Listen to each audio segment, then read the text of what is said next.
So I finally got it. So I'm very excited to present to you guys. Let me get it up right here. This is Eagle Moss Collection, the Star Trek build. And this is part 1. The part numbers that come with it.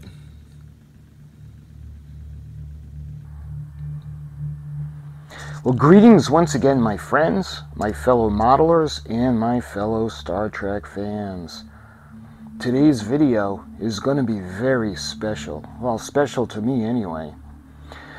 Now, I started 3 years ago building the U.S.S. Enterprise.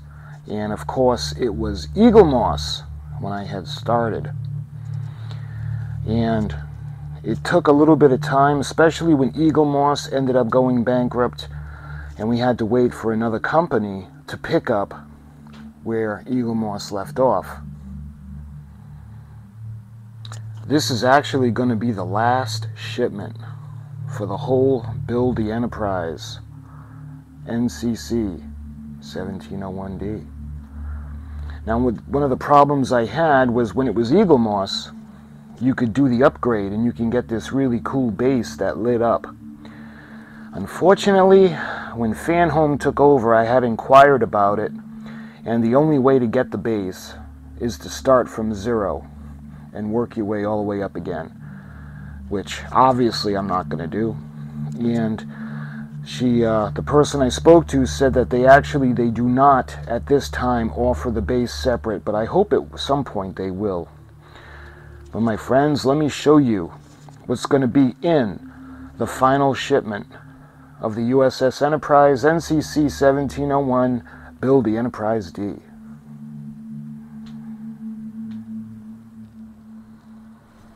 Okay, so let's get it open.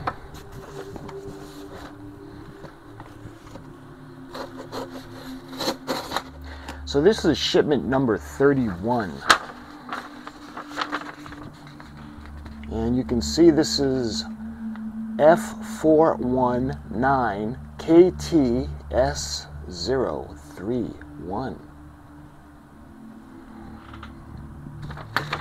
And this is the last shipment for parts that we're going to receive. If I do get another shipment from FanHome, I'm hoping that we can buy the base, the deluxe base.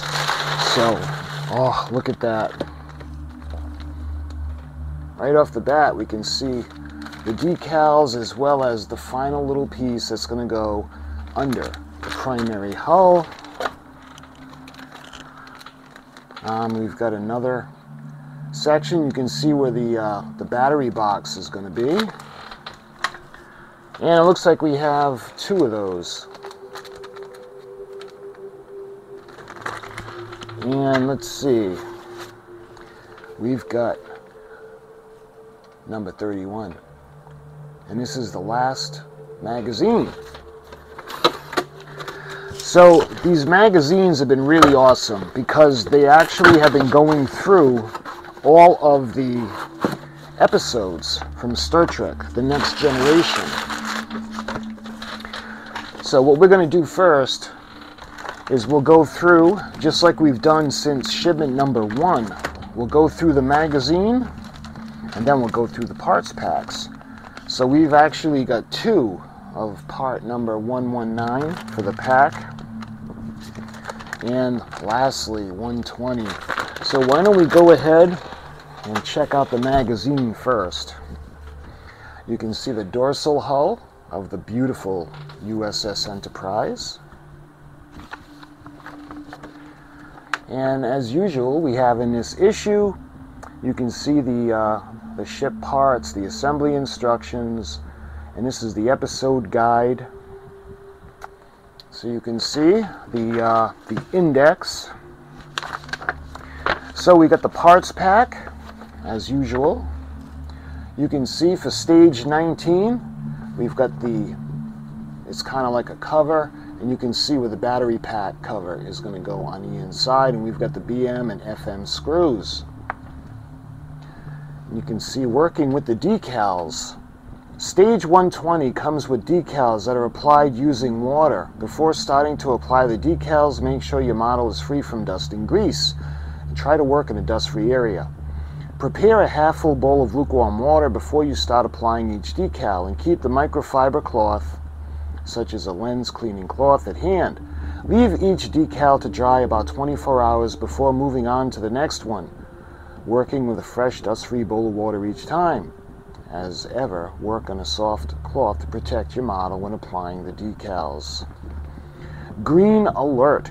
The batteries in your completed model will need to be changed from time to time, so check local recycling schemes for the best way to dispose of spent single-use batteries in your area.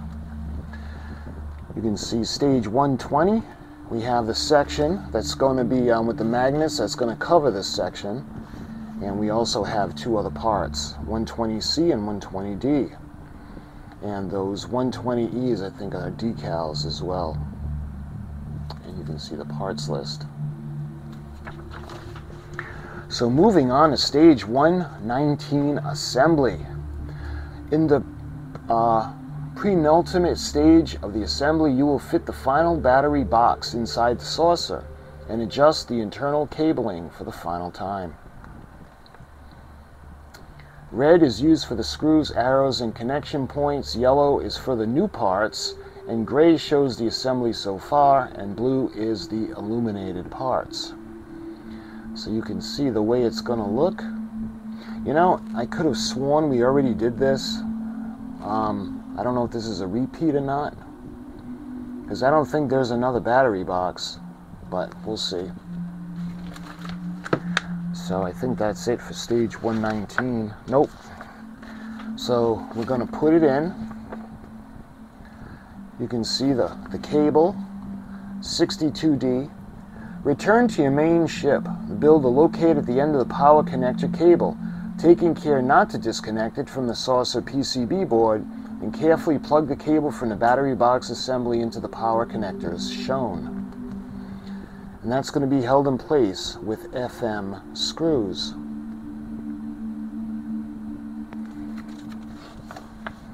And you put the batteries in, the AAA batteries, and you can see how the cover is going to go on.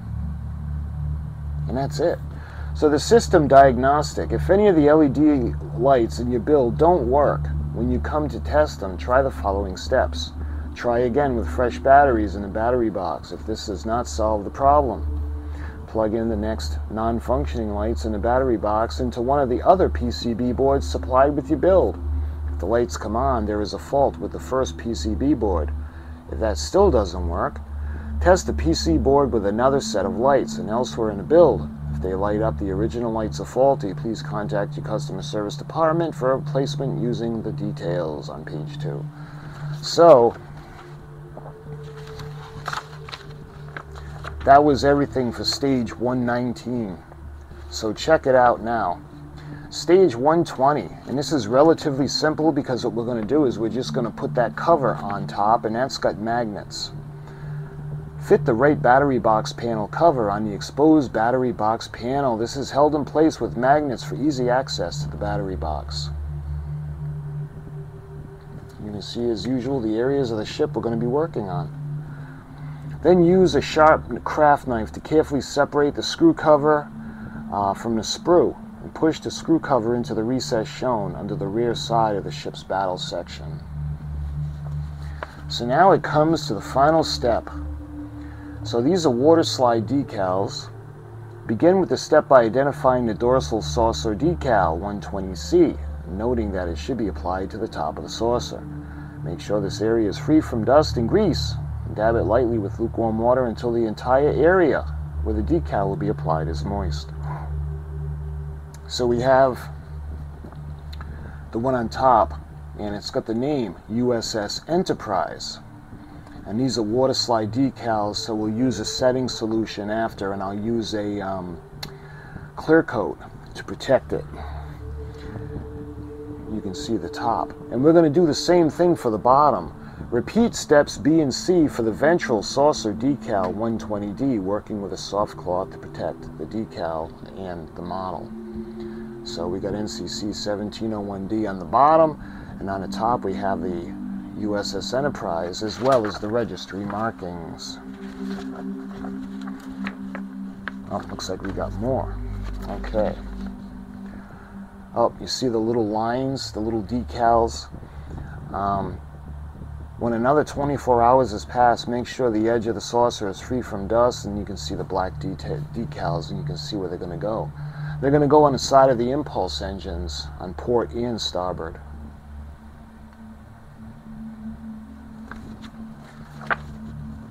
To complete the model, take both warp nacelles and push them into place in the battle section until they click into place. We have already done that a while ago. Now open the sliding door in the underside of the battle section and lower the model carefully onto the display. And I had done that in the last build just to show you guys, but what we're going to do now is we're going to put it on the base for a final time. So actually, let me put the light out because of the glare. So look at that. Your completed U.S.S. Enterprise NCC 1701D. And it shows where 10 forward is, the main bridge, the main shuttle bay, the dorsal phaser array, RCS thrusters, the escape pods, the impulse engine, the shuttle bays, shuttle bay 3, the Sard collector, warp engine field grill, the RCS thruster in the back, the aft phasers, the aft torpedo launcher, the transmitter emitter, and the formation light. Stage 120 and your U.S.S. Enterprise NCC 1701D model are now complete. Oh man, did I just look forward to hearing that. It's been so long since we started this project. And now we're going to go into the episodes. So this is the episode Thine Own Self, and this is episode 7.16, and came out on Valentine's Day, February 14th of 1994. Data loses his memory on an away mission and takes a new identity. Meanwhile, Troy puts herself forward, promotion to commander. You can see Mr. Data in his new role. Data takes a trip and Deanna Troi takes a test, but where is Captain Jean-Luc Picard? Michael Haggerty, who played Scorin, can also be seen as a Klingon in Season 5's Redemption Part 2. I do not know what I am, but I am not like you, Mr. Data, to Gia. And you can see the illustrations, the concepts for Data's Barkonian lab by senior illustrator and technical consultant Rick Sternbach. By the way, Rick Sternbach has done magnificent work through the series. We've learned a lot about his works. So the next episode we're going to move on to is titled Masks. And this is episode 7.17 and premiered February 21st of 1994. An ancient but highly advanced archive starts to rebuild its preserved culture on the Enterprise and in Data's mind.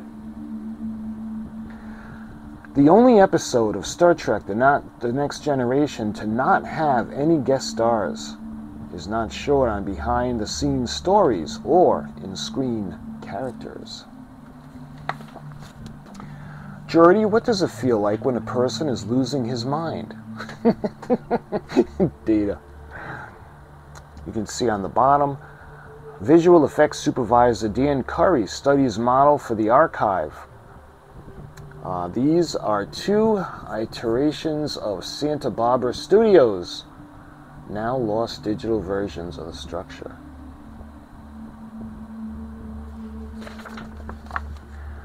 Let's see, we're moving on to Eye of the Beholder now. And this is episode 7.18, premiered February 28th of 1994.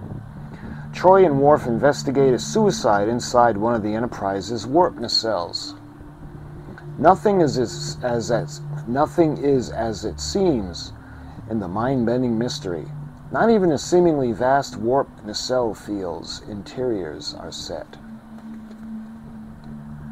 Co-star Nora Leonhardt, Marla Finn, worked as a background performer and a stand-in for Martina Sirtis in all 7 seasons of Star Trek The Next Generation.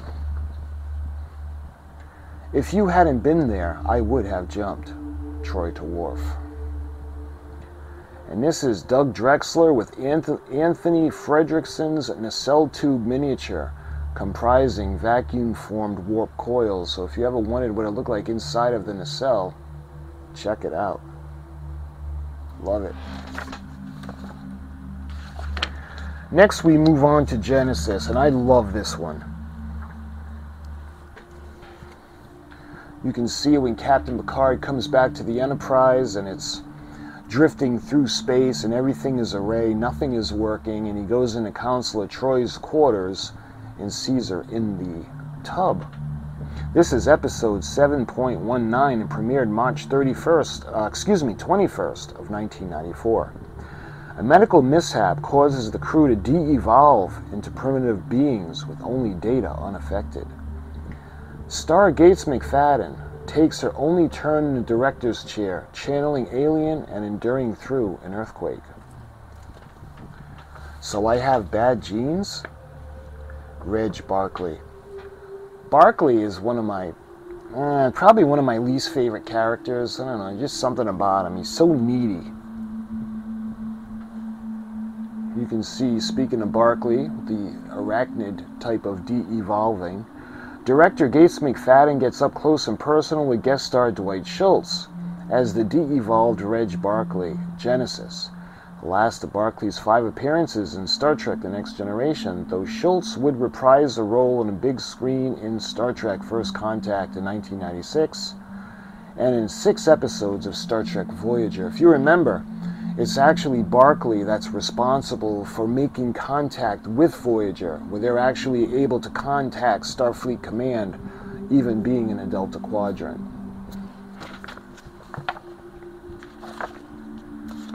So this episode is titled Journey's End, and this is episode 7.20 and premiered March 28th of 1994. Disillusioned with life at the Academy, Wesley Crusher ignites a tinderbox on a Native American world. This is Ned Romero, who is Enthara, played a Klingon in the original series in 1968, and Chakotay's grandfather in Star Trek Voyager in 1998.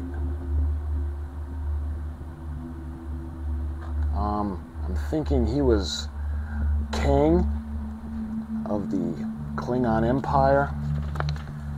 Let's see. Maybe I'm sick of living up to everyone else's expectations, Crusher. Crusher's another one. I put him with Barkley. Kind of not really my favorite character. But in a deleted scene, Picard pays a morning visit to Wesley's quarters and is surprised to find that he has forced him out of bed. Wes sips black coffee as he fails to hide his irritation with the captain and with his life at the Academy. You talk about biting the hand that feeds. Picard is the reason he got into the Academy. Okay. Next episode is called Firstborn, and this is episode 7.21. And when a Klingon visitor encourages Alexander to become a warrior, no one suspects his hidden agenda. And this is from April 25th, 1994.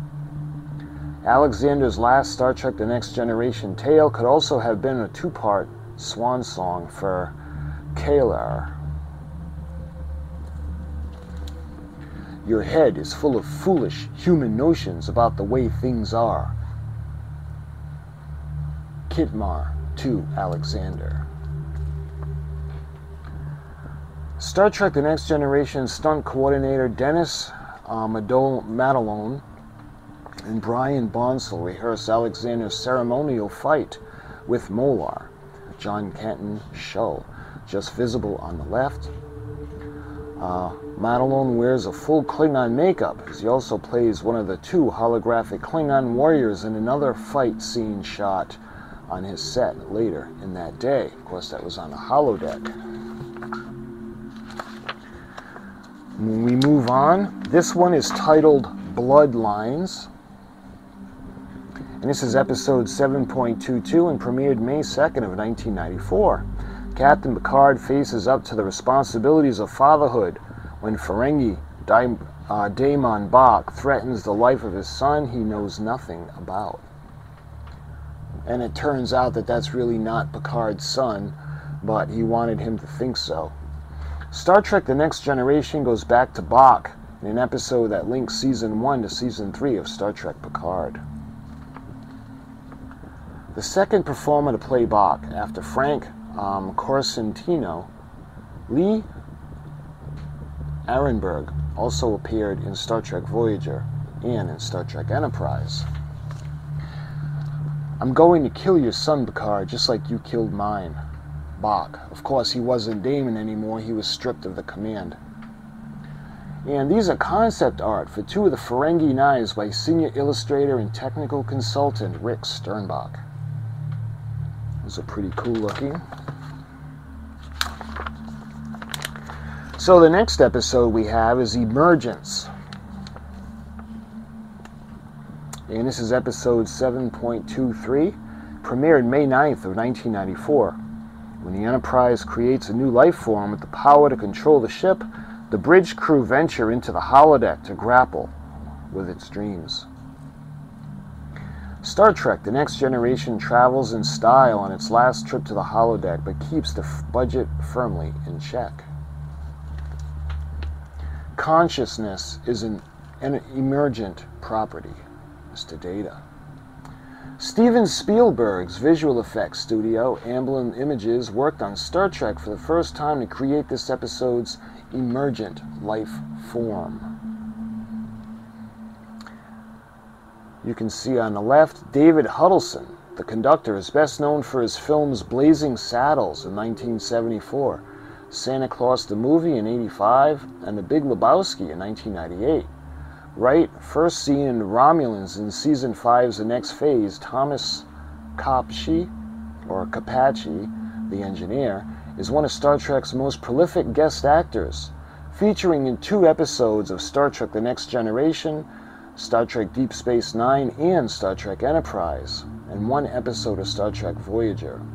The first Star Trek The Next Generation movie, Star Trek Generations, which is from 1995.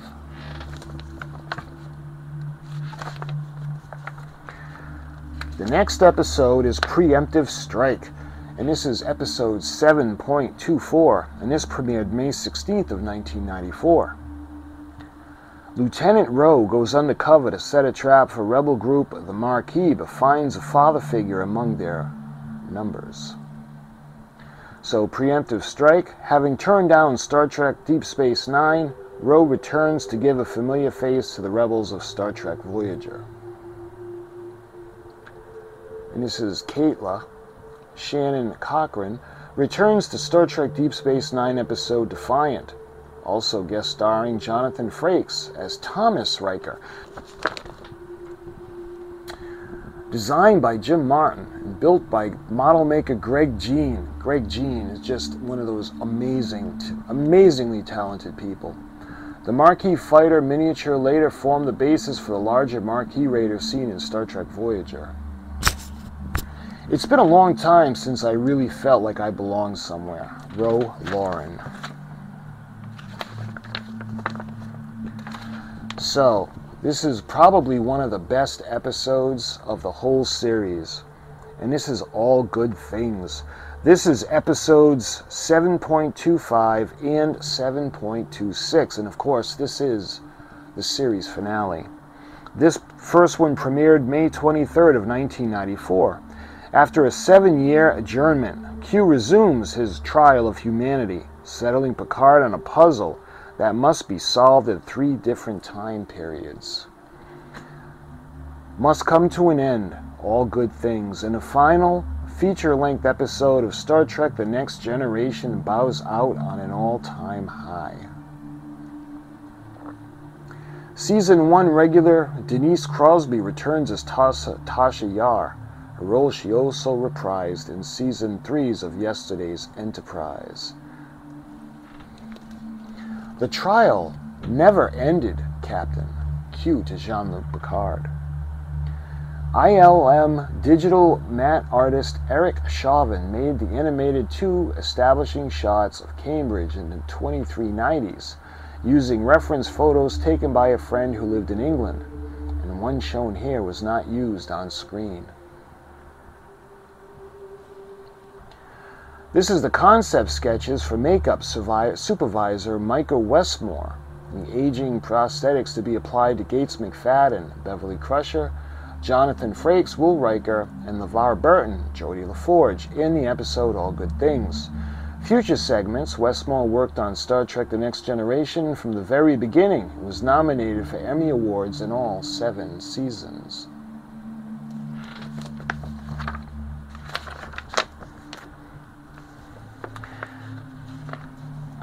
If he's Jean-Luc Picard, and if he wants to go on one more mission, that's what we're going to do. Captain Beverly Picard. Senior illustrator and technical consultant Rick Sternbach's final concept for All Good Things. Futuristic Klingon ships, complete with his own contemporary annotations. That's a really cool looking ship. You can see Captain Beverly Crusher. Costume designer Robert Blackman's 2390 style Starfleet uniform also appear in alternate uniform feature episodes of Star Trek Deep Space Nine and Star Trek Voyager. An influenced design for Star Trek Picard, which begins in the real 2390s.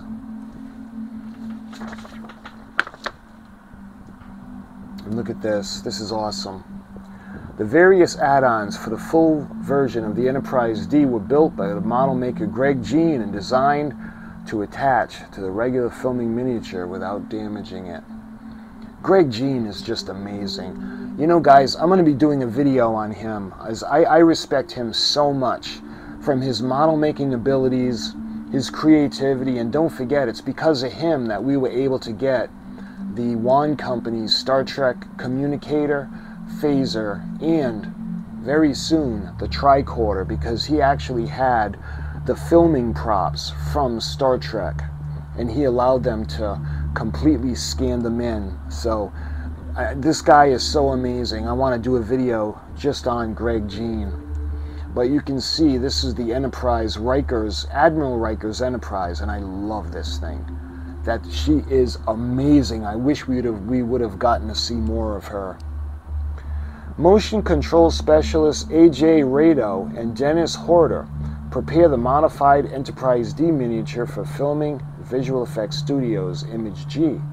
The 4-foot model was usually shot flat, but in this occasion it was mounted sideways to create a shot of the Enterprise flying upwards to save the U.S.S. Pasteur from below. Mounting a sideways camera on a custom rig and moving it around the ship created an effect that would otherwise have required an even more complicated setup to move the camera under and over the model. The storyboard by visual effects coordinator Joe Bauer shows his keenness to make the future Enterprise more acrobatic, moving easily through 3 dimensions rather than just traveling along a flat plane. Note that the ship's lack of a third warp nacelle is in the early stage of planning.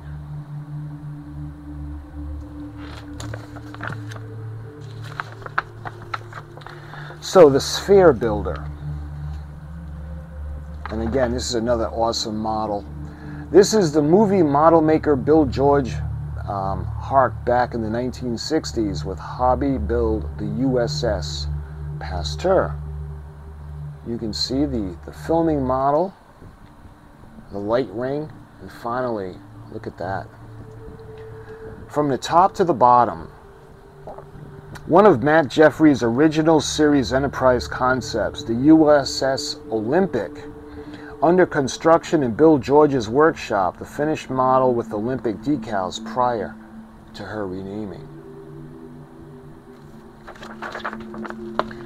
I am asking for you for a leap of faith and to trust me, Jean-Luc Picard. In a deleted scene set in 2364, Captain Picard warns a small Taurarian fleet about the risks of the temporal anomaly, which they have sought out. After rejuvenating properties, the Taurarian representative Andrea was played by Martha Hackett shortly before she won the recurring role of Seska in Star Trek Voyager. In a scene from Season 1's An Arsenal of Freedom was repurposed to show a clean-shaven Riker in Farpoint Station in 2364. The other character in the scene, played by Marco Rodriguez, was partially visible when All Good Things first aired, but was digitally removed when the episode was remastered in 2014.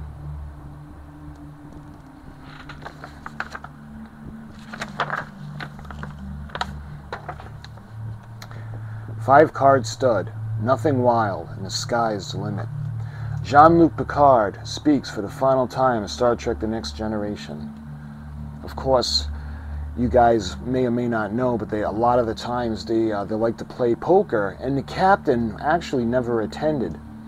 And in the last episode, he actually asks to join them. He sits down, and before he says that, he looks at everybody and says, I should have done this a long time ago. But the overhead closing shot of Star Trek The Next Generation is recreated at the end of Star Trek Picard. And this illustration is visual effects supervisor Dan Curry's concept drawing of Picard and Q on Primordial Earth.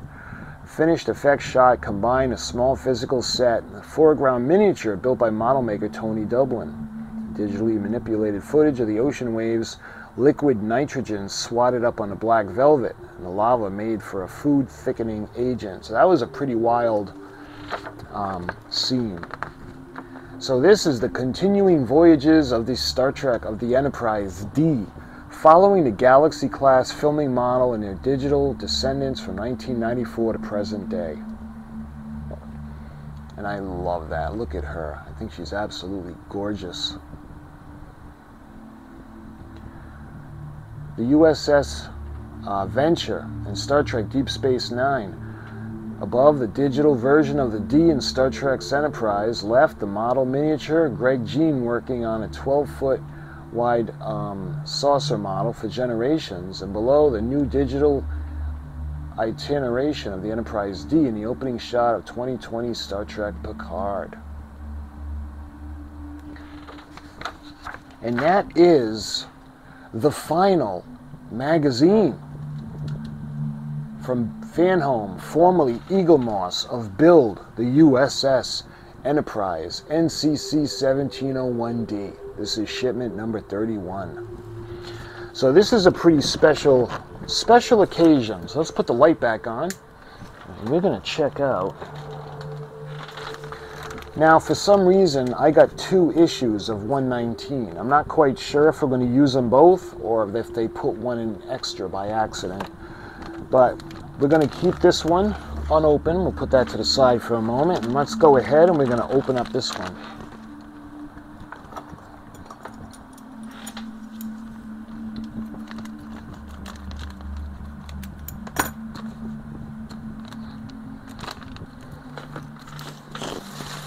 So we have the metal frame, and this has the magnets that's going to allow the cover in the next package is just going to kind of clip into place to hide the battery compartment.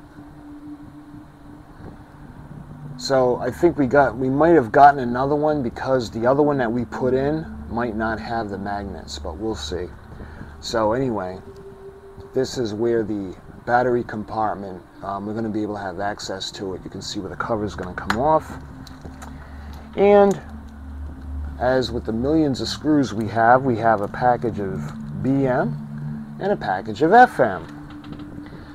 And that was everything in issue number 119, or stage 119.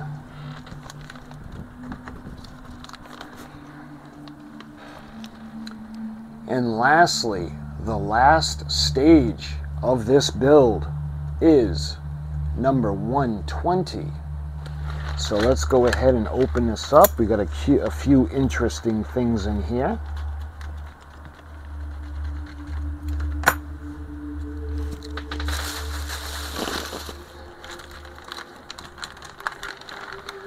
Oh, let's take out the decals first. So they're in kind of a plastic tray. And I'm going to show you guys this first. So these decals, this is what's going to go on the side of, do I have anything Enterprise D-ish to show you right off the bat? No. But anyway, this is going to go on either side of the impulse engines. So these are decals. And here's the little cover to keep them safe.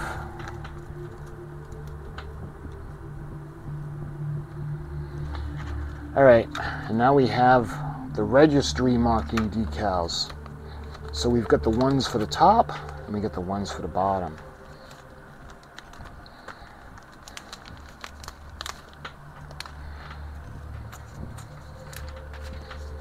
So we've got the bottom ones, and it looks like we actually have an extra one. Just in case one gets messed up, we have two of them. So this is going to go on the bottom of the primary hull. This is going to go forward of the captain's yacht. Oh, I was going to say, okay. And then we've got the Enterprise NCC 1701D. And what this is going to do is this is going to go just forward of the bridge. So this is going to be pretty fun. The final build video is going to be, there's nothing going to be too elaborate, but it will be the most satisfying putting on the stickers, or excuse me, the water slide decals. So it looks like we have the screw covers that are going to go down all the way aft. And lastly, we've got the little panel that's going to go on the bottom of the primary hull on the side of the captain's yacht. And you can see the little metal pieces, and this is going to go and it's going to connect just like that, and it's going to be held in place with the magnets. So if we need to change the batteries, we open this up and we'll have access to change the batteries in the power pack. And that was everything in the final stage, number 120. And that, my friends, was everything in shipment number 31, the final shipment for the U.S.S. Enterprise NCC 1701D. So this was amazing. This is shipment number 31, the final shipment. Just like I've done all the way back to shipment number 1. I've done a separate unboxing video. I show you everything that comes in the package. We go through the magazine page by page. I show you everything in the stages. And then we do the build video. So the next video is going to be the final video in the build series. We're actually going to put the finishing touches on the U.S.S. Enterprise model from FanHome and Eagle Moss. And she'll be finished. So, my friends, until that video, thank you so much for watching, and I'll talk to you guys really soon.